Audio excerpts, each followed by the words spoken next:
అలానే మిస్ఎస్ రావు పాకిస్తాన్ తోటి యుద్ధాన్ని ఎందుకు ఆపేశారు? ఒక 2 రోజులు జరిగితే పాకిస్తాన్ అసలు ఓడిపోయిండేది కదా, పిఓకే మనకు వచ్చేది కదా. అసలు ఎందుకు భారతదేశం సీజ్ ఫైర్కి ఒప్పుకుంది, కాల్పుల విరమణకి ఎందుకు ఒప్పుకుంది, ఎలాంటి పరిస్థితుల నడుమ ఒప్పుకుంది అనే దాని మీద విస్తృతంగా చర్చ జరుగుతుంది. ప్రధానమైనటువంటి 10 పాయింట్లు మీకు ఎక్స్ప్లెయిన్ చేస్తాను. ఎందుకు భారతదేశం కాల్పుల విరమణకి ఒప్పుకుంది, యుద్ధానికి వెళ్ళలేదు, కేవలం అక్కడ ఉన్నటువంటి ఎయిర్ డిఫెన్స్ కేంద్రాలని మాత్రమే డిస్ట్రాయ్ చేసేంత వరకు పరిమితమైంది, పిఓకేలకు ఎందుకు ఎంటర్ కాలేకపోయింది, ఎందుకు యుద్ధానికి వెళ్ళలేకపోయింది అనే దాని మీద వెరీ వెరీ ఇంపార్టెంట్ పాయింట్స్ 10 మీకు ఎక్స్ప్లెయిన్ చేసి చెప్తాను. ఈ 10 పాయింట్ల కారణంగానే భారత ఆర్మీ వెనక్కి తగ్గింది, భారత ప్రభుత్వం తీసుకున్నటువంటి నిర్ణయం మేరకు. ఏంటి ఆ 10 పాయింట్లు అంటే, ప్రస్తుతం విదేశాంగ విధానాన్ని చాలా బలంగా నడుపుతోంది భారతదేశం. అది కూడా అరబ్ దేశాలతోటి చాలా బలమైనటువంటి సంబంధాలని జరుపుతోంది. ఒకవైపు చైనా, మరోవైపు రష్యా, ఇంకొక వైపు అమెరికా, వీటన్నిటితోటి కూడా ఎవరితోటి ఎలా ఉండాలో అలా ఉంటుంది. ఒకవేళ యుద్ధానికి వెళ్తే రాబోయేటువంటి పరిస్థితులు భిన్నంగా ఉండొచ్చు. ప్రధానంగా అమెరికా, అరబ్ దేశాలు ఒత్తిడి చేశాయి. వాళ్ళ ఒత్తిడికి కనుక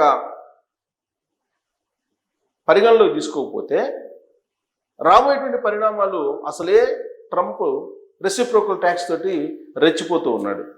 ఇంకోవైపు అరబ్ దేశాల నుంచి మనకి గత కొంతకాలంగా ఆయిల్ చాలా తక్కువ రేటుకు వస్తూ ఉంది.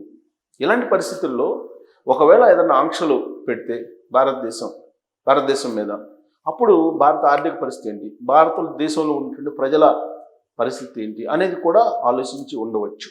సో అందుకే అమెరికా, అరబ్ దేశాల ఒత్తిడి ప్రధానమైనటువంటి కారణం. ఇక పూర్తి స్థాయి యుద్ధం కనుక ప్రారంభమైతే లక్షల కోట్ల ఆర్థిక భారం పడుతుంది. కారణం ఏంటంటే ఆయుధ సంపత్తి, బలమైనటువంటి ఆయుధ సంపత్తి కావాలి. ప్రతిరోజు కనీసం ఒక 2,000 కోట్ల రూపాయలు ఖర్చు చేయాల్సి వస్తుంది. ఒక ఎండ్కి వెళ్ళేటప్పటికి, ప్రాథమికంగా లేకపోయినప్పటికీ కూడా యుద్ధం తీవ్రస్థాయికి చేరితే కనుక భారీగా ఖర్చు అవుతుంది. అప్పుడు ఆర్థిక వ్యవస్థ భారతదేశాన్ని కొంత మందగమనంలోకి వెళ్ళేటువంటి అవకాశం ఉంది. వీటన్నిటిని ఆలోచించిన తర్వాతనే ఆయన నిర్ణయం తీసుకొని ఉంటాడు. రెండవ కారణం అది, పూర్తిస్థాయి యుద్ధం ప్రారంభం అయితే కనుక అటు ప్రాణ నష్టం ఉంటుంది, ఆర్థిక నష్టం ఉంటుంది, ఆస్తుల నష్టం ఉంటుంది, అనేక రకాల నష్టాలు ఉంటాయని చెప్పి భావించి ఉండవచ్చు. ఇక మూడో కారణం, దాడులు తీవ్రమైతే కనుక అణు యుద్ధానికి దారి తీస్తే మరింత ప్రమాదం. ఎందుకంటే అణు ఆయుధాలు కలిగినటువంటి దేశం పాకిస్తాన్ కూడా, మరోవైపు చైనా కూడా ఉంది. సో అంతర్జాతీయ సమాజం వైపు నుంచి ఒత్తిడి వస్తున్నటువంటి క్రమంలో ఒకవేళ అందరినీ ధిక్కరించి కనుక వెళ్తే, పాకిస్తాను అణు ప్రయోగం చేస్తే, అణు అస్త్రాలను కన్నా ప్రయోగిస్తే, మళ్ళీ మనం హిరోషిమా, నాగసాకి మన కళ్ళెదురు కనిపిస్తుంది. అలాంటి పరిస్థితి వస్తుందేమో అనేటువంటి ఒక సందేహం కూడా ఉండి ఉండవచ్చు. ఇక మరొక కారణం, యుద్ధంలో పాకిస్తాన్కు సాయం చేయడానికి నిరాకరించిన America, China. First time America, China రెండూ కూడా పాకిస్తాన్కి దూరంగా ఉన్నాయి. పాకిస్తాన్ ప్రేరేపిత ఉగ్రవాదులు చేసినటువంటి పెహల్గాం దాడిని ఖండిస్తూ అమెరికా, చైనా రెండూ కూడా దూరంగా ఉన్నాయి. ఇప్పుడు జరిగినటువంటి ఒక కవ్వింపు చర్యలు కానీ, లేదంటే ప్రతిదాడులు కానీ, దాడులు కానీ, వీటి మొత్తం చూస్తే కనుక ఎక్కడ కూడా అమెరికా, చైనా ప్రమేయం లేదు. పాకిస్తాన్ వెనుక అవి లేవు ప్రత్యక్షంగా. సో కాబట్టి అలాంటి చైనా, అమెరికాని దూరం చేసుకోవటం ఎందుకు అనుకొని ఉండవచ్చు భారతదేశం. ఇక ఇండియాతో యుద్ధం కొనసాగితే పాకిస్తాన్ నుంచి బెలూచిస్తాన్ విడిపోయే సూచనలు. సో పాకిస్తాన్ నుంచి బెలూచిస్తాన్ విడిపోతుంది. విడిపోయినప్పుడు పాకిస్తాన్ ప్రశాంతంగా ఉంటుంది. పాకిస్తాన్కి పక్కల బలం లేకుండా ఏంటంటే బెలూచిస్తాన్.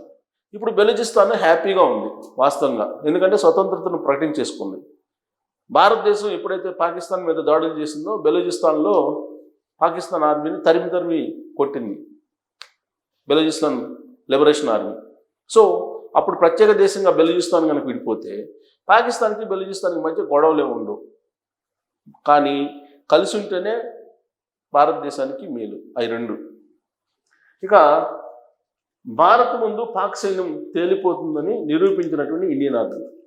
యాక్చువల్గా యుద్ధం వస్తే ఎలా ఉంటుంది అని ఒక స్పష్టమైనటువంటి సంకేతం ప్రపంచానికి ఇచ్చేసింది భారతదేశం.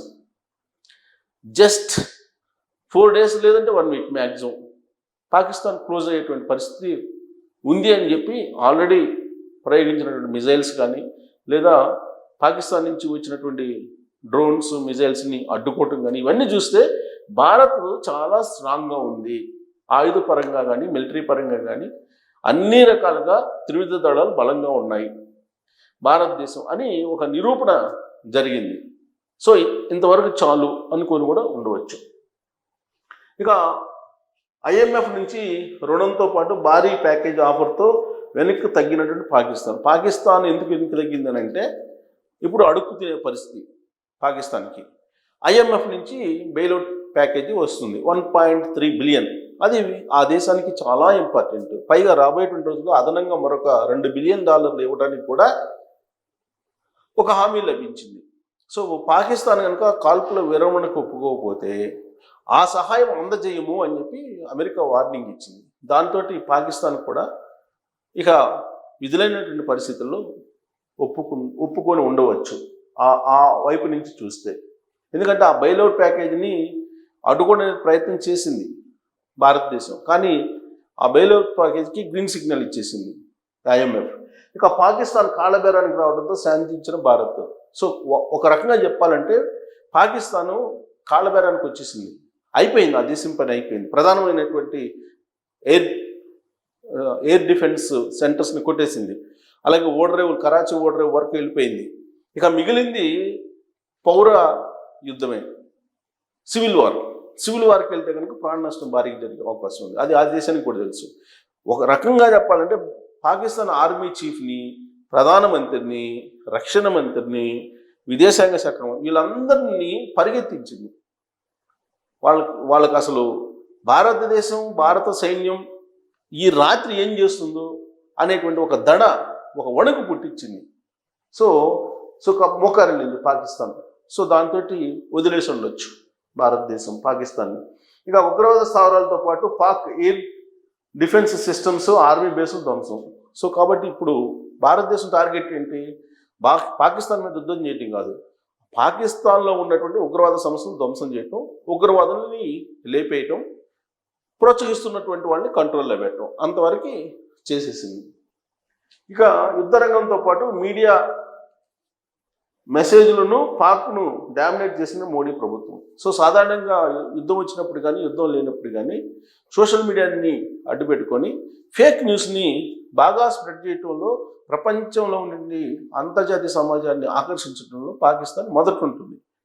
అలాంటివి లేకుండా కట్టడి చేసేసింది మోడీ ప్రభుత్వం.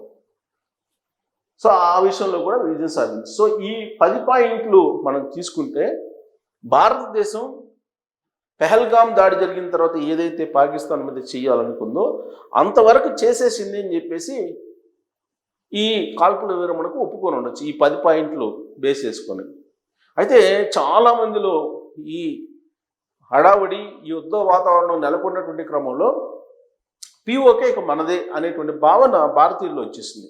కానీ నాకు ఒక బీజేపీ నేత చెప్పిన మాట ఏంటంటే POKని హ్యాండ్ ఓవర్ చేసుకుంటే కనుక దాన్ని కంట్రోల్ చేయటం కానీ, లేదంటే శాంతి భద్రతలను అక్కడ కాపాడటం విషయంలో కానీ, లేదా వాళ్ళను పోషించడం విషయంలో కానీ చాలా ఖర్చు పెట్టాల్సి వస్తుంది. భారత ఆర్థిక వ్యవస్థలో అది ఒక కీలకంగా అయ్యే అవకాశం ఉంది. ఎక్కువ భాగం బడ్జెట్లో దానికి ఖర్చు పెట్టాల్సి వస్తుంది. కాబట్టి ఆ POKని అలానే ఉంచేస్తే బెటర్ ఏమో, అందుకే వదిలేసి ఉండొచ్చు అనేటువంటి అభిప్రాయాన్ని కూడా వ్యక్తం చేశారు ఆయన. బహుశా అందులో కూడా లాజిక్ లేకపోలేదు. కానీ POK అనగానే అక్కడ ఉగ్రవాద స్థావరాలు ఉంటాయని చెప్పి భారత ఆర్మీకి తెలుసు. అందుకే అసలు POKని హ్యాండ్ ఓవర్ చేసుకుని కంట్రోల్లో చేసినట్టయితే భవిష్యత్తులో అసలు ఈ ఉగ్రవాదం అనే మాట కూడా ఉండేది కాదేమో.